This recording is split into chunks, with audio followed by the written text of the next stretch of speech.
Senhoras e senhoritas, a Rádio Nacional do Rio de Janeiro apresenta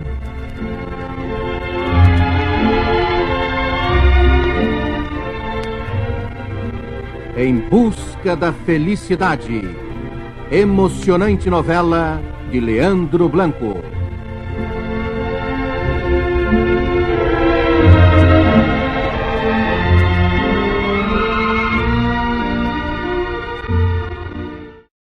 Fruto da dramatização de tramas literárias, as radionovelas foram um mote para a popularização das programações de rádio no Brasil. Enorme sucesso no início do século XX, projetaram uma série de artistas que posteriormente migrariam para a televisão. O primeiro passo para a consolidação das radionovelas foi a popularização do rádio na década de 40. O aparelho se tornou acessível e assumiu um caráter de entretenimento. O sucesso das tramas chegou ao topo entre os anos de 1943 a 1945. Neste período, a Rádio Nacional do Rio de Janeiro transmitiu 116 novelas, confirmando a aceitação do povo com as radionovelas na programação. A ex-atriz Vida Alves, grande nome da era de ouro do rádio, pioneira da televisão brasileira e atualmente presidente do Museu da TV em São Paulo, conta sobre os primórdios do grande fenômeno das décadas de 40 e 50, as radionovelas.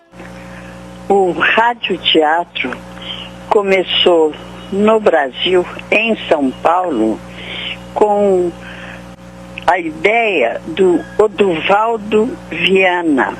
Ele era um cineasta, ele escrevia e dirigia filmes, mas ele viajou pela América Latina e viu na Argentina a radionovela.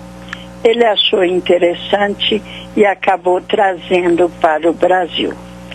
Então, na Rádio São Paulo, 1942, ele começou a levar para o ar novelas. As novelas tinham mais ou menos meia hora de duração e durante 20 capítulos, mais ou menos. Vida Alves explica como eram os ensaios das radionovelas conduzidos por Oduvaldo Viana. Então, eram feitos 3 ensaios a cada capítulo.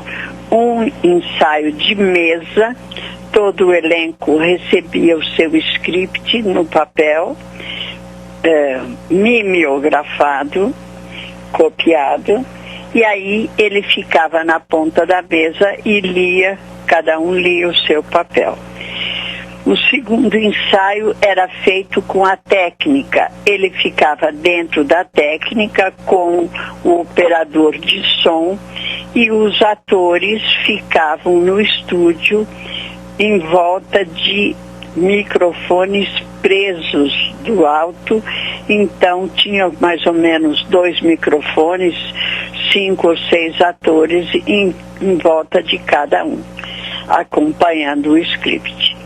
Quando terminava o capítulo, ele saía, ainda era ensaio, ele saía do estúdio e quem tivesse errado alguma coisa ou interpretado mal, ele convidava para um terceiro ensaio na sala particular dele. Uma das maiores estrelas das radionovelas, Daisy Lucidi, que atualmente trabalha como atriz e apresentadora do programa radiofônico Alô Daisy, na Rádio Nacional do Rio de Janeiro, conta como era interpretar textos de renomados autores como Mário Lago e Janete Claire. Era muito bom, muito gostoso, porque eram capítulos muito bem elaborados e o público respondia muito através de cartas, telefonemas, idas à rádio, né? E a gente tinha aquela emoção do grande espetáculo que a gente estava representando. As histórias românticas, que inicialmente foram adaptações de tramas internacionais, tinham como mantenedores os fabricantes de produtos de limpeza e de higiene pessoal. Em Busca da Felicidade, novela cubana de Leandro Blanco, com adaptação de Gilberto Martins, foi a primeira radionovela a ser transmitida no país, em 1941. teve apoio da Standard Propaganda, a agência do creme dental Colgate. Rádio Teatro Colgate Palmolive, mais um capítulo da emocionante novela de Félix Canhê, tradução de Eurico Silva, O Direito de Nascer. A senhora tem filhos? Não, senhor. Então é por isso que não pode compreender a aflição de uma mãe quando seu filho adoece? Eu queria tanto ter um filho. Casada há pouco, não é verdade? Não, senhor. Não? Estou casada há 4 anos. Há 4? E nunca teve nenhum filho? Não, senhor. E é esse meu maior desejo, Maju. Outro grande sucesso da época, O Direito de Nascer, também teve como anunciante o produto Colgate. A radionovela de 1951, escrita pelo cubano Félix Canhê, permaneceu no ar por 3 anos. As tramas estimularam principalmente a imaginação das senhoras e senhoritas que acompanhavam o enredo. Em janeiro de 1944, uma pesquisa do Ibope apontou que o período das 10 às 11 horas da manhã, 69,9% da audiência vinham de mulheres, enquanto somente 19,5% de homens e 10,6% de crianças. Estou disposto a abandonar o bando do Caveira. Quero me passar pro seu lado, Jerônimo. Quero ajudar você a derrotar o Caveira. Assim não só alivio minha consciência e me limpo com a justiça, como me vingo do Caveira que me maltratou e humilhou. Cuidado, Jerônimo. Não confie muito nesse chumbinho. Esteja tranquila, Aninha. Eu sei o que faço. Outro grande radioator da época de ouro do rádio é Gerdau dos Santos, que nos conta como foi a reação e aceitação do público perante as radionovelas. Em Busca da Felicidade, essa novela que ninguém acreditava que fosse fazer sucesso, porque era de manhã, e dizia, como é que a pessoa está trabalhando, a dona de casa, como é que vai fazer? Vai ouvir a novela. Mas aconteceu o contrário. Foi um sucesso tão grande essa novela que todas as emissoras do Brasil seguiram os passos da Rádio Nacional fazendo radionovela a partir dessa novela, Em Busca da Felicidade. Apesar do grande sucesso de quase 30 anos, na década de 70 houve a migração do rádio para a televisão. O custo das transmissões era elevado e a verba publicitária começava a apostar no novo meio de comunicação. Entretanto, a maioria das tramas foram adaptadas para a telinha e continuaram a fascinar o público. Gerdau dos Santos foi um dos radioatores que posteriormente acabou migrando para a TV. Primeiramente, nós não acreditávamos, radioatores e radioatrizes, que se pudesse ver novela em televisão. Isso porque não havia a gravação na televisão que tem hoje. Nós achávamos que, porque nós chegávamos aqui na rádio, ensaiávamos meia hora antes, descansávamos meia hora e ia para o ar. Então a novela era assim, era rápida. Como é que um artista ia decorar um papel, fazer uma novela? Nós fazíamos 10, 12 novelas por dia na Rádio Nacional, de programas. Então nós não acreditávamos. A televisão, quando foi criada em 50, ela chamava o pessoal do rádio para fazer programas musicais, programas de próprio teatro, de falas também. Eu fiz vários programas na TV Rio, na época, escrito por César Badeira, dirigido por Renato Afronde, Caboclo, a ponto de sucesso, era um musical, mas havia falas, havia diálogo, então nós éramos convidados para ir para a televisão. A televisão, ela veio e nos recebeu muito bem e nós também nos adaptamos muito bem. Daisy Lúcide protagonizou radionovelas que foram transmitidas na televisão. Rosa Malena foi inspiração para a telenovela Rosa Rebelde, e Vende-se um Véu de Noiva foi adaptada para a TV como Véu de Noiva. Ambas radionovelas foram escritas pela autora Janete Claire e transmitidas pela primeira vez na Rede Globo, em 1969. Além de atriz, Daisy também foi diretora de radioteatro, comandando a série Teatro de Mistérios, transmitida pela Rádio Nacional do Rio de Janeiro.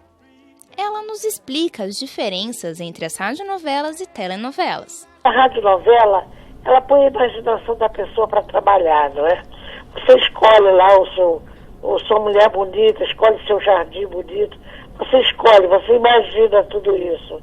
A televisão te dá pronta e às vezes você não até nem concorda com o que está vendo. Já o rádio não, o rádio é a sua imaginação. O que foi? O que foi? O que aconteceu? Ouvimos um grito. Por favor, afaste-se, se afasta. Eu sou amigo do ilustre inspetor Santo, não? Eu vou ligar para ele. Acaba de correr outro crime. Muitos artistas da época de ouro do rádio continuam ativos no mercado de trabalho, assim como Gerdau dos Santos e Daisy Lucidi.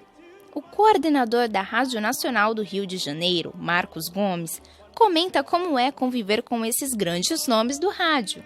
É um privilégio, porque é um aprendizado, né? Eles nos ensinam o tempo todo, principalmente as informações que eles têm daquela época de ouro do rádio, como eles atuam ainda hoje. A gente sempre fica fazendo algumas comparações, né? E dá um pouco de inveja, né? Porque, na verdade, a gente queria estar naquele tempo, mas utilizando a tecnologia e os processos de hoje, né? Mas é um privilégio, acima de tudo um privilégio poder trabalhar com eles no dia a dia. Poucas empresas de comunicação têm isso no país, né? Esse acervo, essa memória, essa capacidade intelectual instalada, presente e, acima de tudo, atuante. A Rádio Nacional do Rio de Janeiro foi a responsável por difundir pelo país as primeiras radionovelas da época. Hoje, mantém ativos na programação alguns outros trabalhos com temáticas parecidas às novelas. Marcos Gomes comenta sobre os projetos atuais e os planos para o futuro da emissora. Estamos produzindo uma série de contos e poemas, mas nós estamos fazendo episódios com duração de 20 minutos, com princípio, meio e fim. Ele começa e termina no mesmo episódio. Mas a intenção é poder fazer novela assim, mas ainda não estamos fazendo. Tá? Mas nós vamos produzir esse ano 44 contos e o melhor, né? Todo esse trabalho ele é cedido gratuitamente para as emissoras de rádio públicas de todo o país.